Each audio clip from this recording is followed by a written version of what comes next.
So we talked before the show started tonight. You've got some new songs that don't appear anywhere else. You've been recording in Nashville. Tell me what that's like, rolling up on Nashville. You know, it's a place I've wanted to get involved with, and I have in some ways or another with management and publicists being up there. But went up there a few months ago and did my first session in Nashville with some great pickers, and recorded 5 songs I didn't write. I was going after songs that were new, current, written by some of the top shelf writers up there, and we all know it's about the song. And I may write a better song tomorrow, who knows? But at the time, went up there and got some great songs. My new producer, Butch Baker, up there is a really awesome guy. So I told the guys when I got back, it felt like it was my first time recording. It was really awesome. I've done 4 albums, and I go up there and cut, and I get done with the session, and I said, wow, this is what I've been working for all these years, to record something of that level. So it was really awesome. You know, we've got some stuff, hopefully get it mixed and mastered, getting the show here pretty soon and start doing it. But we're going to be out there kind of shopping around and seeing what's going on, and definitely go forward with it, you know, not knowing exactly what direction we're taking with it, but we've got some good stuff recorded, and that's the first step. Have a great product that you can get out there.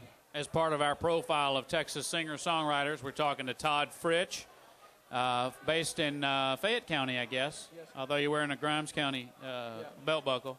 Did you win the rodeo there? Yeah, when we're off on the ranch, go to some ranch rodeos and stuff. So those of you that know what a ranch rodeo is know it's a 4-man team. We do up to 4 events or so and compete, and it's just really fun. And, you know, I team rope and do all those things too, and I train lots of colts in my off time. But we won one the other week in Wharton County, which qualifies us for the Houston Rodeo, for their big ranch rodeo that's at the last part of the Houston Livestock Show and Rodeo. It's a competition where people can come watch what working cowboys do every day. Where do you like to eat? What do you like to do when you come to Houston? What do I like to eat or drink? What do you like to do when you come to Houston? You know, only time I come to Houston is usually on business, so I'm usually eating where I'm playing, and it's free, and drinking free. But, you know, I do love the rodeo. We get to play the rodeo a lot, but I think it's really great. I love, you know, I showed cattle up there for years. I was a livestock judge and did the art contest, all that. And I'm a committee member now, so it's really fun. But I enjoy the atmosphere of the rodeo. You get, you know, everybody goes and puts a cowboy hat on. Western stores are busy in downtown that don't stay busy. And just all the lineup. Houston ought to be proud of the music that comes here, the livestock that comes here, and all the kids from all the surrounding counties that get to come have a good time here. So, you know, I enjoy it. If I'm not singing in the hideout or doing a private party or something, you're going to catch me watching the rodeo and just hanging out. How'd you first get into music? What was your introduction? What made you realize, hey, this is what I might like to do? My sister always sang, and she played piano in church from the time she was 3 or 4 years old, and I could have cared less about it all those years until I got about 16 years old and started singing a little bit and doing some talent contests, and found out that chicks really dig it, and it kind of went on from there. But it was something. I wasn't the kid Mama had on Star Search when he was 2 years old, trying to figure out that he's going to be something special. I just kind of got into it and had a good time with it, writing a little bit, and fighting the hardest task of putting a good band together. And I'm thankful to all the guys I have worked with me now that have been with me 3 or 4 years, because that is tough. And, you know, here we are. You know, I'm still moving forward. I started 10 years ago, and I'm moving on. If you get to write the story and it plays out as you want it to play out, where do you go from here? What write the bio. You know, my goal is to have a charted Billboard single. You know, I want to be out there with some songs that are charting. May never have a number 1, but I want some songs that climb the charts, but reach people and let people know there's somebody out there doing real country music, because there's so much fluff out there and stuff that I can't stand. And most of it, you know, I'd take the CD and throw it out the window if you gave it to me. But I'm a guy that wants to do real country, let people know there's somebody out there that's still going to do something that a George Strait would record, or Alan Jackson, or Garth Brooks. And I want to be the guy that's strong enough to say I'm keeping my hat on and wearing my boots and staying forward with what I'm at. Let's talk about the song Texas Talkin'. That kind of sums up what I was just talking about. I didn't write this song. It was pitched to me by my new producer, Butch Baker. But Texas Talkin' tells you a story. If you know Texas, if you're from Texas, you get it. But if you're not, you never will. We're Broadcasting from Goods Armadillo Palace at 5015 Kirby. The artist is Todd Fritsch, as part of a series we're doing celebrating Texas singer-songwriters, their craft, and we encourage you, go out, buy their CDs, go out and see them, support them. You know, the Willie Nelsons and Johnny Cashes and Waylon Jennings and Chris Christophersons and those guys didn't get where they are without local fans in honky-tonks and saloons just like this one that believed in them and told someone else. And this was before the days of Facebook and Twitter, and it could go viral so easily. People just had to enjoy what they were doing, and it took years and years. He's very good. He writes his own stuff. He performs his own stuff. And keep your eyes out for Todd Fritsch.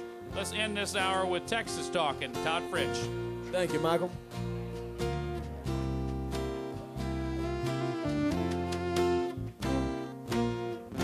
If I open doors and say yes, ma'am, give up my chair and say I'll stay.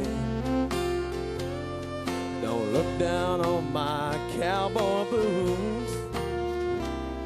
Don't be offended by my roots.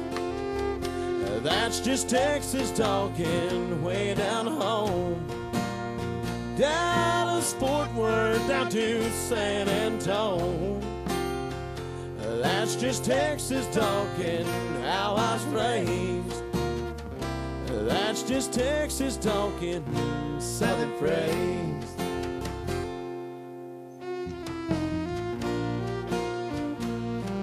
So shout out to my Vaquero brothers out there.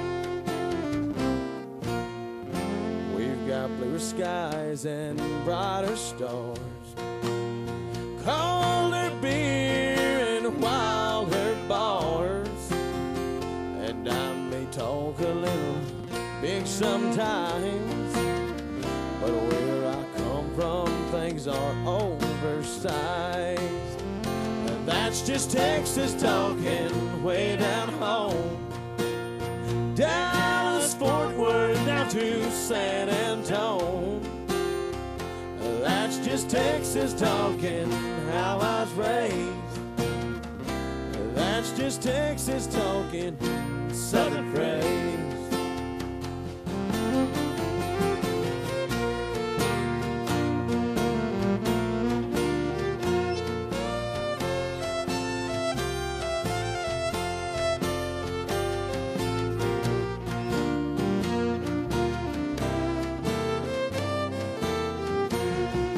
Texas talking way down home. Dallas, Fort Worth, down to San Antonio. That's just Texas talking how I was raised. That's just Texas talking Southern phrase. That's just Texas talking how I was raised. That's just Texas talking.